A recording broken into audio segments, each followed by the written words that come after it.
Brazil has a good story to tell, doesn't it, on debt? Well, you're a commodity exporter, so that's helped. Yeah, well, like Gita said, there's a problem. There's one dimension, which is the external dimension. And indeed, Brazil has $360 billion reserves, and the external debt is much lower than that. So we are in a very solid position. We have a huge trade surplus. I think Brazil is probably the only country with a trade surplus against China, exactly because agriculture, food and agricultural products. So we are in a very balanced, very comfortable situation when you talk about external debt. Then we go to the internal debt.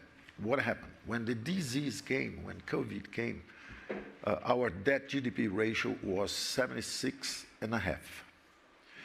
And then everybody, even the IMF, forecasted a collapse in the Brazilian economy. They estimated a drop in GDP of 9.7% for Brazil.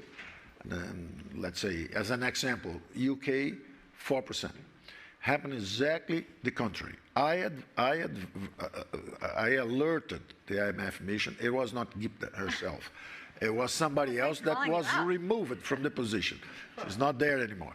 I remember telling them, listen, you are underestimating our ability to respond to the crisis. What happened?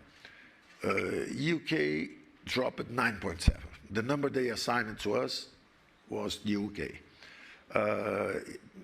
Italy more than 9%, France more than 7%, Germany 5.6%, Japan 4.5%, and Brazil 3.9%.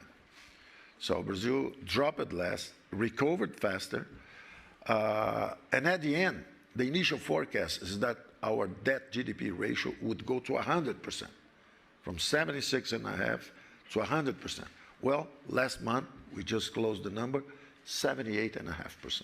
So we did better than all other countries on the fiscal front.